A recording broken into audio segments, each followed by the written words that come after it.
Hey, what's good, man? Welcome back to another Polywide episode. If you haven't already, make sure you like and subscribe to the YouTube channel.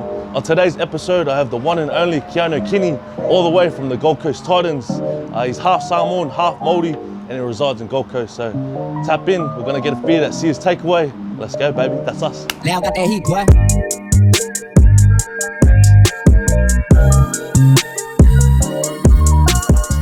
Sees takeaway. What's good, sis? Tell her, what do you eat? Usually just get the salads when they give it out. The salad? You're not fooling me, hey? Nah, I'm pretty simple way. I get the supper suey and the chicken curry. My friend, whatever you feel like, bro.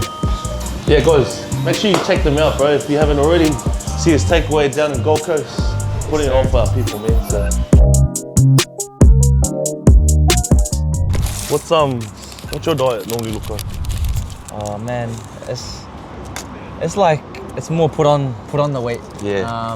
Instead of other people's diets, but I don't know. It's mainly home cooked meals from dad, from mum as well. Yeah. Heaps of protein, heaps of steak and whatnot. But nah, I'm pretty easy, bro. It's not the healthiest. Not the healthiest.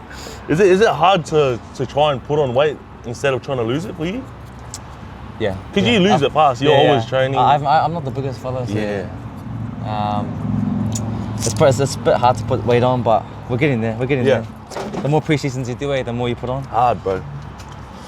What's it like having best of both worlds? The Samoan and the Māori side. Obviously, you have the hungis, and then you can the boil ups, all that stuff, and then you go to our Samoan side. Yeah. Pretty self-explanatory. What's that like?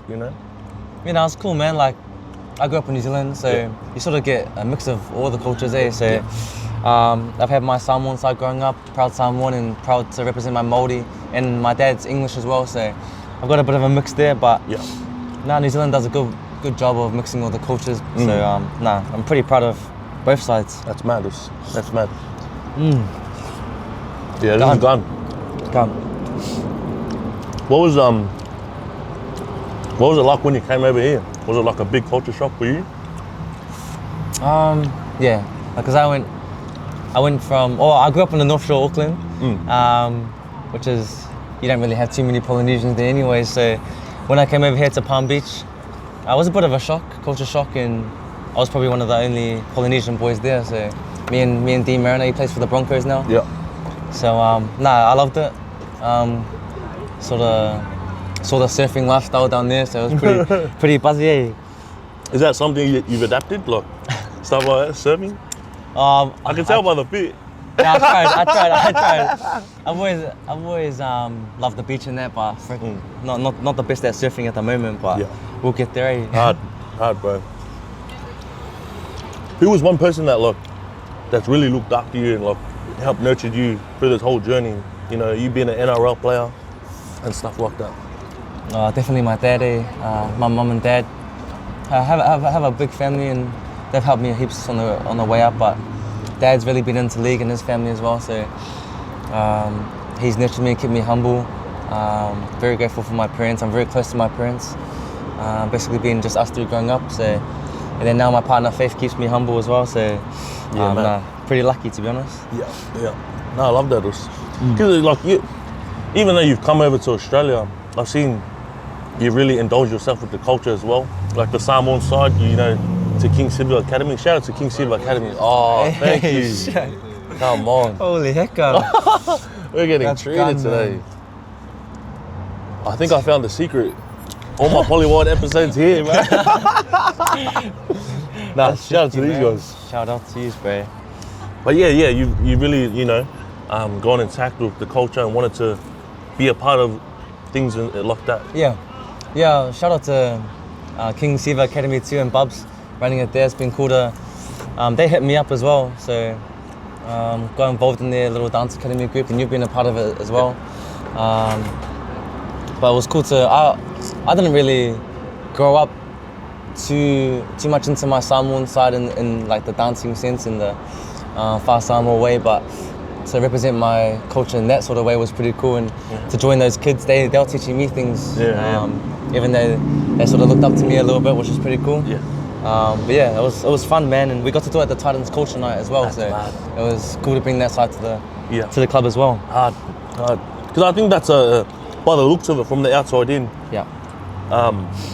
Titans itself, you know, you guys they're starting to take part in the cultural things as well with the Samoan, and I've seen all the other cultures coming apart. You guys doing Samoan dances and stuff like that. What is that like, you know, being at the somewhat forefront? Because I don't think it was that big back then. Yeah. But now you're a part of it, and you could be like, you know, you can push that message even more. What's that like? That was cool. I think the first time I did the Manaya dance in front of the boys, like Tino and that was speaking to me after and saying like, "Wow, that was me. Like I wish I could do that." And I was like, "Wow, you can do that if you put yourself out there, a little bit out of your comfort box." Because I think growing up in Australia, they might not have felt as close to their culture. So to hear them, to get that feedback was pretty cool. And I think Tino's gonna dance this year, so I have to see you at the dance floor, bro. You better do it. That's mad. That's mad. Yeah, bro. Because these guys are older, bro. Like obviously they're older, and like they're looking at you, and all it takes is just one person, and you're that person. You know what I mean? So for them to give you props, good on you.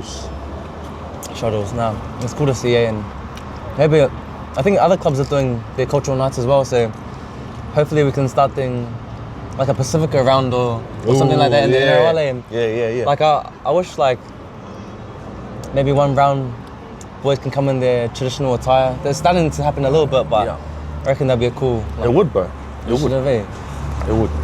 I've always thought that now, because like Polynesians are growing within the NRL. Imagine if there was like a Polynesian team. You know how there's like, you know, obviously there's Māoris, but like, you know, outside of Māori. Yeah, Moana Pacifica, bro. Like they've done really well to do that, bro. I think. Would you play for Māoris? Or would you play for the Moana NRL? That's hard, man. Your dad's move, look at you, like, man, you better say Māori.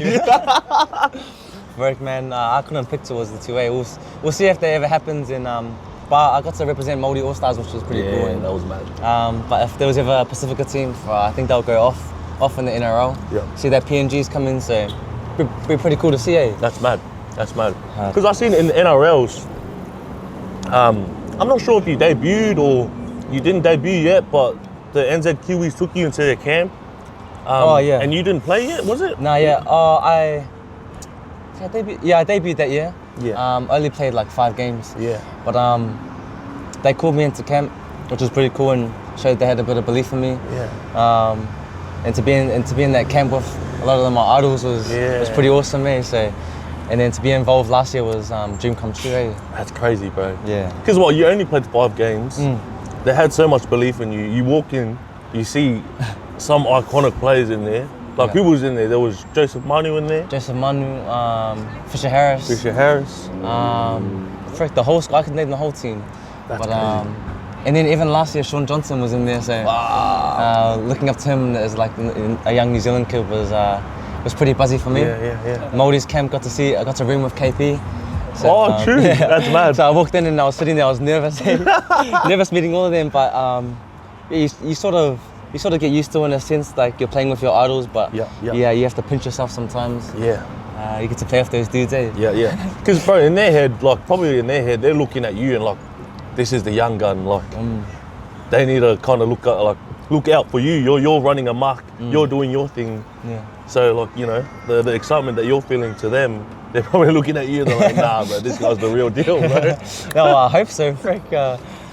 Like you sort of buzz out. You're like, I wonder if they even know who I am. Like you play NRL, but I'm still a bit of a rookie, eh? So I hope I can push them, and I can, you know, take that spot and make it my own. So you got to have that confidence. I was always shy growing up, but when you come over here, you got to sort of come out of your box as you would know. Yeah, bro. Nah, I love that, bro. I want to get into that as well, but we'll probably save it for the podcast so we can dive deep.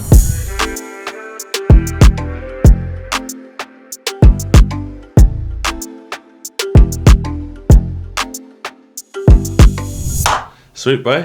Welcome back. Thank you for coming on, bro. I can't thank you enough. You and your dad's a character, bro. Yeah, bro. Anyone who knows him, he's a social butterfly, bro. But he's the man. Nah, thank you so much, bro. Let's kind of dive in to where like you kind of first started. You know, your whole career, especially being young Polynesian coming over from NZ. What was the stepping stone and what made you move over? And there was a lot of things. It was around the time of COVID. I got like a development contract with the Gold Coast Titans, just playing local footy for North Coast Tigers and Maris Saints. And yeah, it was a bit of a journey. I had to come over in 2021 on January 1st, and I really just made it over here because of COVID. But moved over with my dad, and yeah, sort of just took it from there. And we stayed in my family's garage, just me and him, and had to go to school here, Palm Beach, Currumbin. A bit of a culture shock coming from New Zealand. I grew up in the North Shore of Auckland. And yeah, but I really enjoyed my time at Palm Beach. Yeah, that was fun. That was mad. That's mad. Because you were saying your dad was telling us off camera about the whole experience moving during COVID. Like COVID just hit, and I think the borders just closed. So you guys were going to come over to Australia, then go back. Yeah. But you guys ended up finding like a little loophole to find a hotel. Yeah. What was happening there? Yeah, it was pretty buzzy. Well, we weren't really supposed to travel at that time, I don't think, and it was at the time where they thought we're supposed to be in like a little bubble for 2 weeks. So lucky me and Dad sort of snuck through, and we got into a hotel in Sydney. I don't know what was going on, but we managed to get on the first flight the next morning to Gold Coast, and we just made it. So lucky by God's plan, we made it to the Gold Coast, and we settled in pretty quick in the hot sun, bro, of Gold Coast. Much different from the coldness of New Zealand. Eh? Hard, bro, hard. Because your dad, like having a yarn to your dad as well, he seems like a big reason to behind your success. You know, he looks like a very confident, and he's confident in his ability to father you. Not only that, but his coaching. He was saying, what's it like having a dad like him? Yeah, I'm blessed to have a dad like him, and he's always been like that since I was young. He's always pushed me, but always had that loving, caring way about him too. So anyone who knows my dad knows that he can talk, but I might be a bit biased, but I think he talks some pretty good sense, and he gives me some real strong advice, which I've taken into my career and into life itself. So I'm very grateful for him. Him and my mum. Sorry. That's mad, because she's Samoan. Yeah. I heard she's an accountant. Yeah. Very few of us Samoans get to have that job as an accountant. Yeah. What's that balance like? Having mum, was she, your mummy's boy, or like, Yeah, definitely. Oh, I'm probably both, but yeah, I have a soft spot for my mum and everything she's done for me. She's a smart lady. As you said, she's an accountant. She's taught me all my ways of. I think I'm a bit more like my mum, and being a bit more quiet around new groups, and a bit more laid back like her. So I got a lot to thank for what my mum does for me, and yeah, she's a strong lady, and I think we were talking about it before. She didn't really grow up in the far Samoa way, but it's because her mum and dad really wanted her to develop well in New Zealand and get a good job. So she's done well for herself, and yeah, proud of my parents, to be honest. That's mad. Love that, Yeah. Love that. You got any siblings? Yeah, I've got a brother. He's older, but it was mostly just me, mum, and dad growing up in the household, and bit of an only child sort of thing. Eh? Yeah, hard. Because growing up, you come from NZ, and I don't think a lot of people understand the sacrifices that you have to make, especially being a young poly coming over for footy. Because in a lot of records, like I myself know a lot of boys that come over, and sometimes it doesn't work out, or a lot of the time it doesn't work out, and next thing you know, they're just drifted away from the dream, when the main point was for them to come over here and play footy. How did you stay on road, and how did you stay on track? What was that like whole experience for you? I just said about my parents. I think I give a lot of credit to them for keeping me on track, but I think I always had those values since I was young about staying on track, and I wasn't really into too much other than my family and sport anyway, so it wasn't really too much for me to get sidetracked by, but I could have gone down that way if I wanted to, and straight after school, but lucky they kept me grounded. I've seen a lot of boys that are supposed to be the next big thing sort of turn away, and there's nothing wrong with that. They work now, and like you said, there's always respect. And I know that they would have obviously dreamt of playing NRL, but like everyone says, it's not for everyone, and only a few sort of make it out of the thousands that play. So I guess there's some values and some strengths that you need to have to sort of push through. Bit of luck sometimes as well, but if you have those hardworking values, it definitely helps a long way to getting you to where you want to be in life, or the NRL. Yeah. Hard, because your dad was saying off camera when we were having a feed. He said something that I was like, oh, true, that's so true. For every NRL player that makes it, there's 100 that don't. Yeah. I'm like, fuck. I'm the 100. could have been there. Yeah, hard. But yeah, it's true. I know a lot of people that were so talented that were supposed to make it ahead of me. I was never the standout kid growing up. I was always the smallest, but yeah, there's heaps of things. There's life happens and it can take you off track, but I think, like you said, out of the 100 boys that come over, their families move over as well. So it's a lot of pressure for young Polynesians to make it, and sometimes that can get to you as well, I think. So, man, my advice, I'm earlier just a fresh parent myself, but don't push the kids too hard to feel that pressure too much. Let them have fun, because once you lose that fun, man, it sort of gets a bit hard from there. Yeah. Love that. Yeah, let's talk about parenthood, bro. Since you're a new dad now, you have a son, right? I think a lot of people like dream to have as their first kid a son. You know, I think the thoughts start running through. Oh, I have a lot of things to do with him growing up. Want to put him into footy. You know, what's the thoughts going for you? You know, when you found out that your partner was pregnant. No, it was a mix of emotions. Like, obviously when you're young, I'm not the youngest, but it is scary at first, and for my partner as well.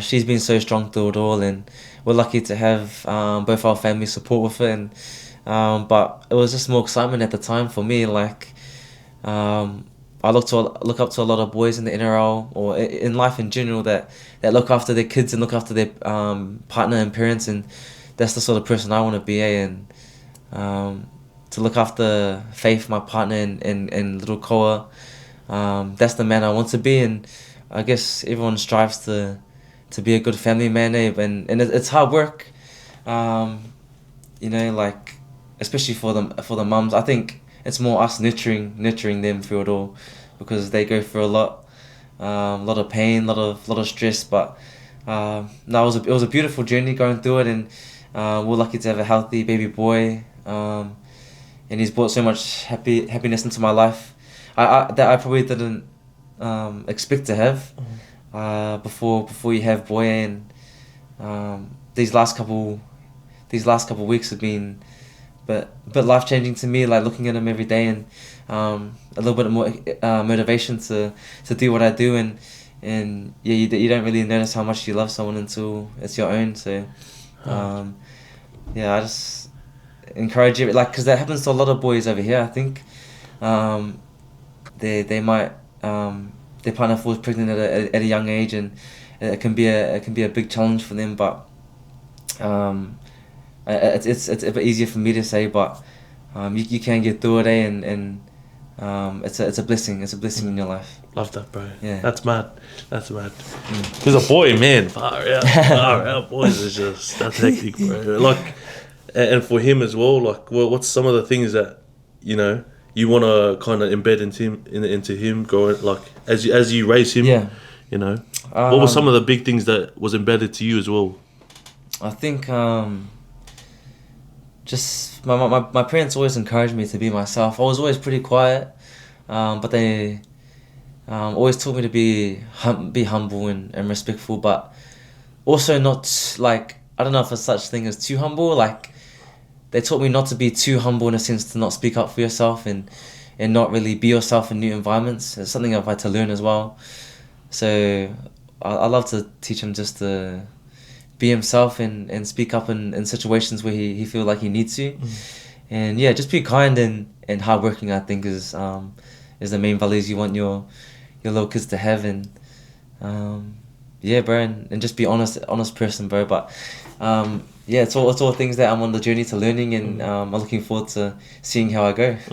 I think those are all the attributes you have. Yeah. You know what I mean? Ever since I've met you, well, I've met you a couple of times now, and everything about you is, you know, you're a kind soul. You know what I mean? Like, not many people are like that, especially as Polynesians, where we like to joke and ever and stuff like that. But you definitely carry those characteristics. But yeah, bro. I want to circle back to the whole footy thing, because you're in rehab now. Like the whole injury, that's kind of set you back a bit. You know, like has that ever taken you to a dark place? You know, like. Honestly, it hasn't taken me to a dark place yet, and hopefully not.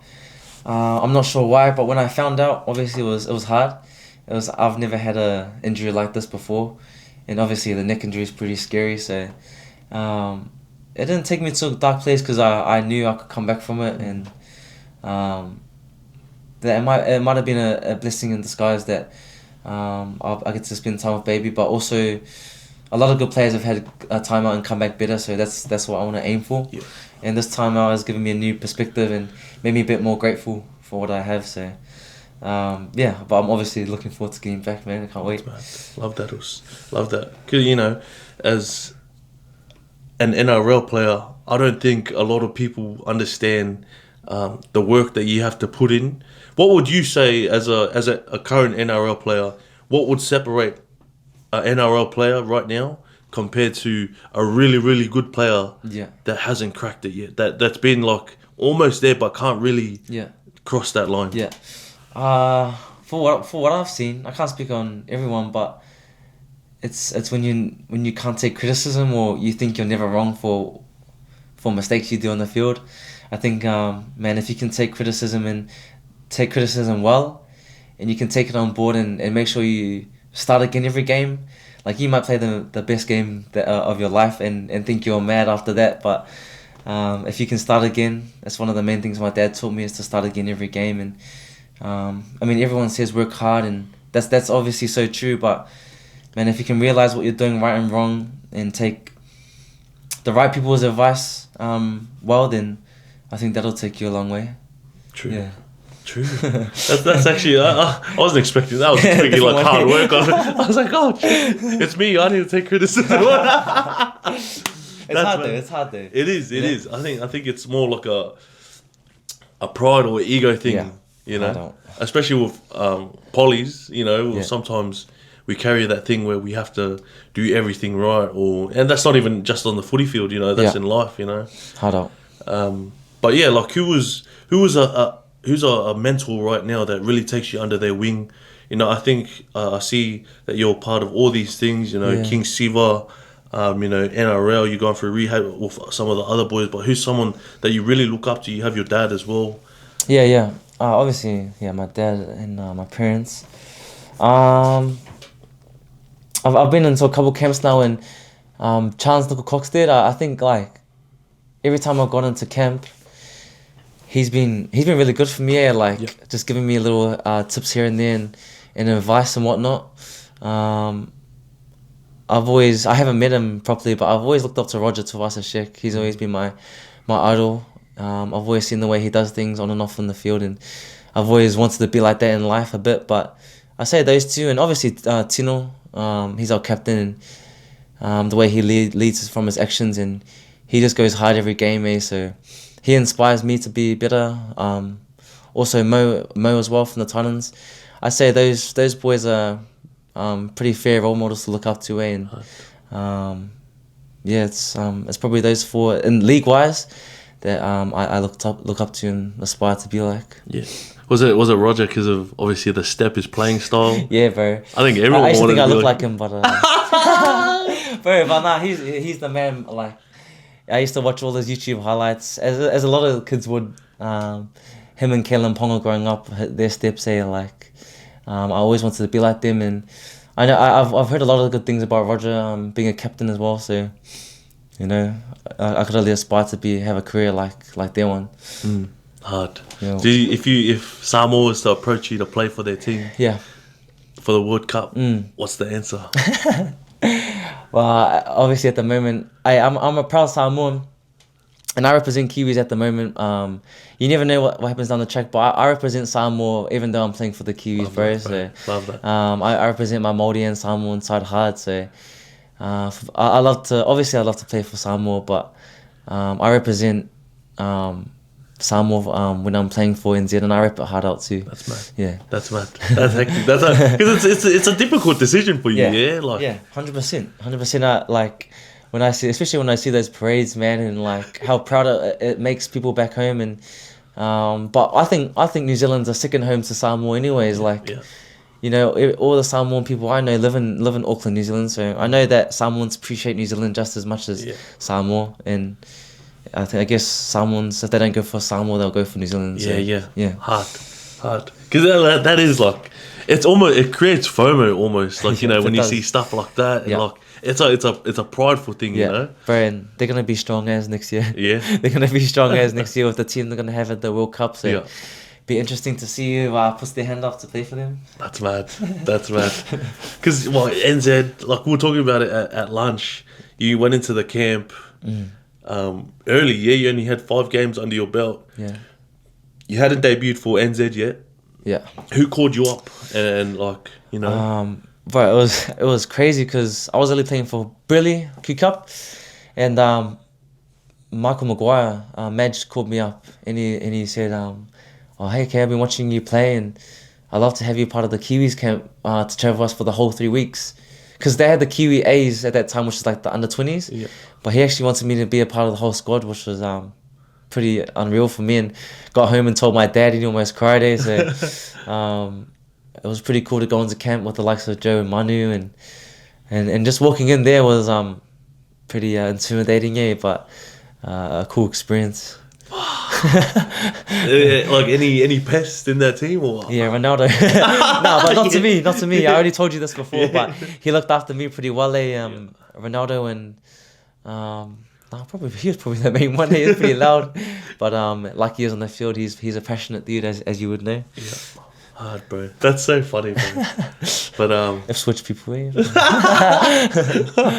You're currently, you know, you're building a personal brand now. Obviously, what's the plans with that? I know you want to kind of shy away from just footy stuff. You want to build some stuff out of footy. So you know, when you kind of want to retire, I think we had to talk about it. Like you want to obviously have opportunities after that. 100%. I was talking about it with you, bro, and some other people about how important personal brand is nowadays, and you're starting to see it with a lot of boys posting a lot of their reels and start getting to the YouTube and stuff. So it's pretty cool to see, and I want to definitely get into that, man, and show a bit of my personality outside of the footy field, and obviously going to do a plan and hopefully get some, you know, just get some opportunities outside the footy field, and just to promote the things I'm into, the things I like, and get people to see a different side of me that they don't really get to see while I'm playing footy and that. So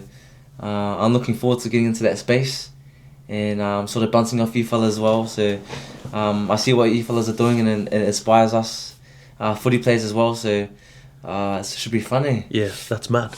Because the kind of stuff you want to go down is you're into your fashion. Yeah. You're into your shoes. Those are like some things that a lot of people, they love, but they just don't know how to match 2 and 2 together. You know what I mean?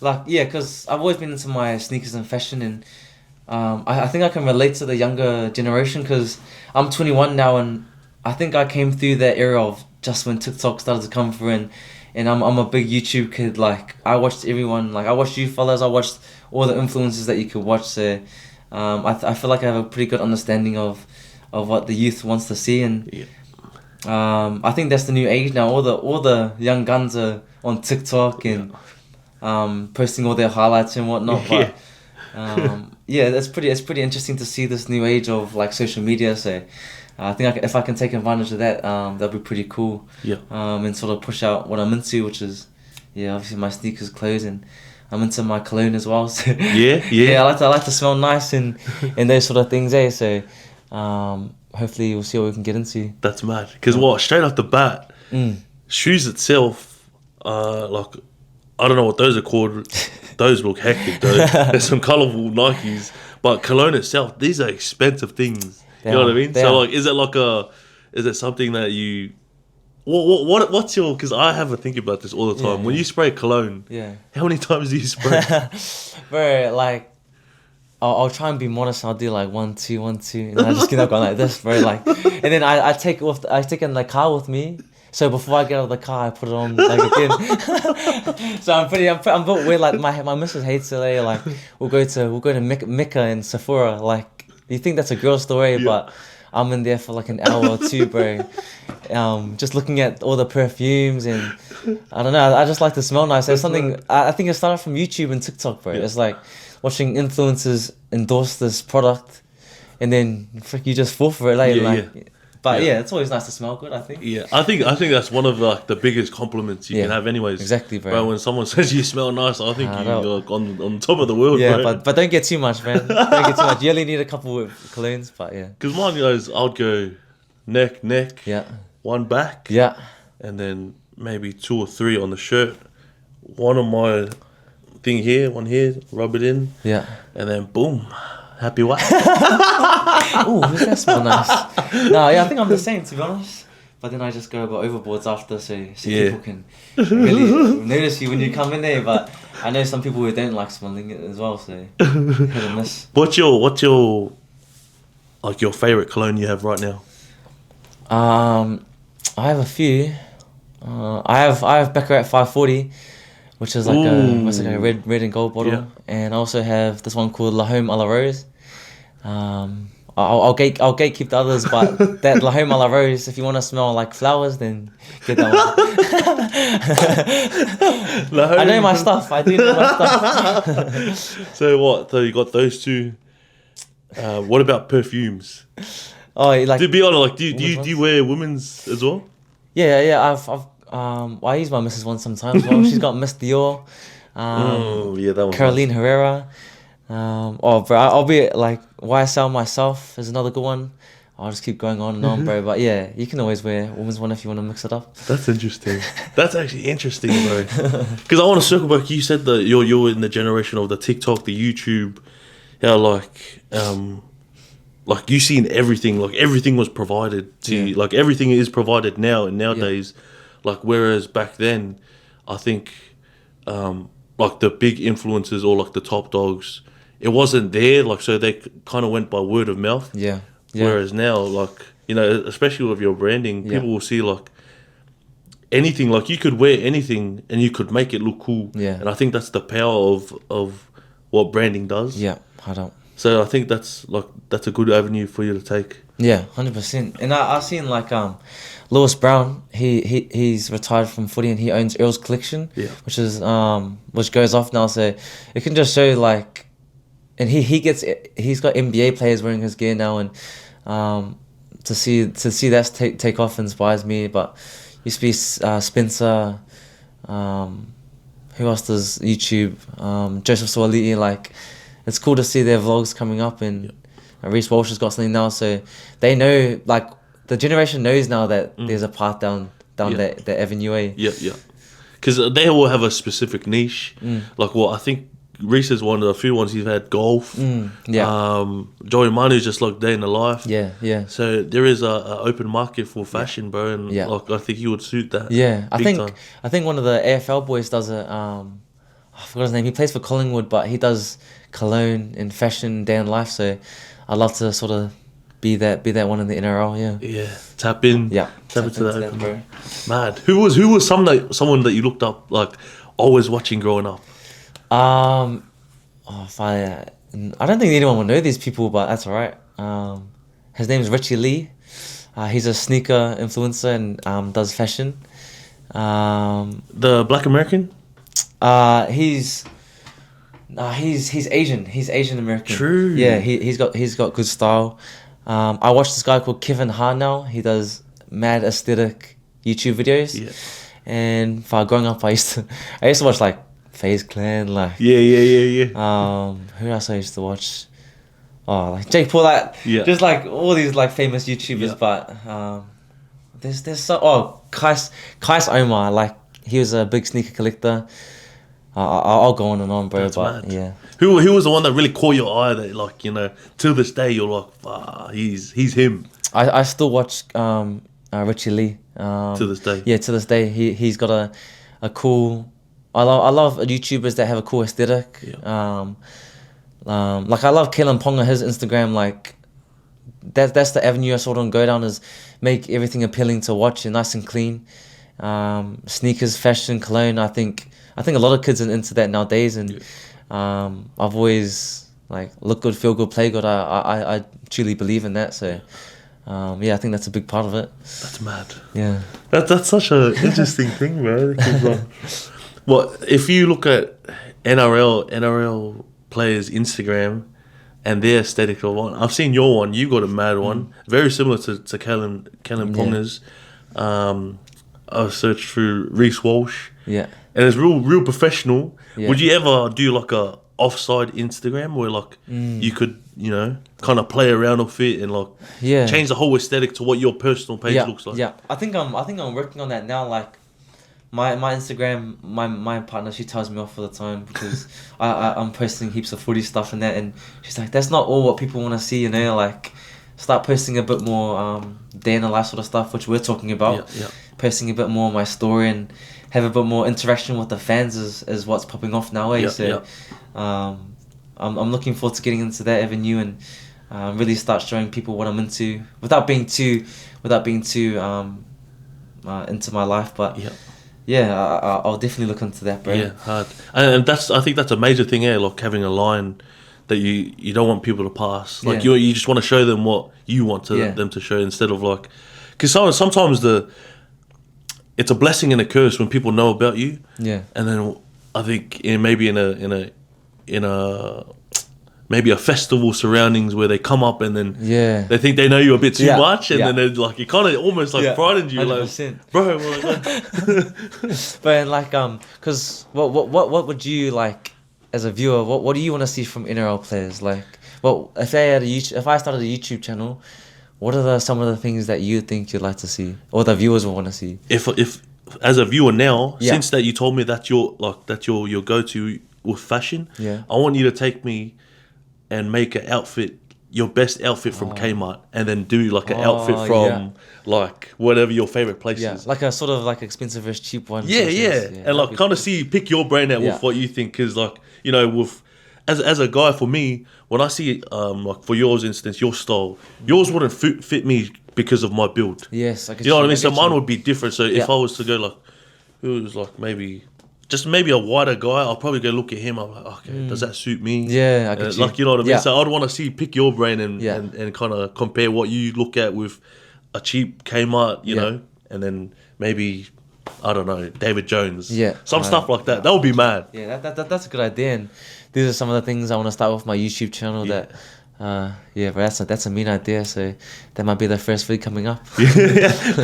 Because honestly, bro, like a lot of people like water down Kmart.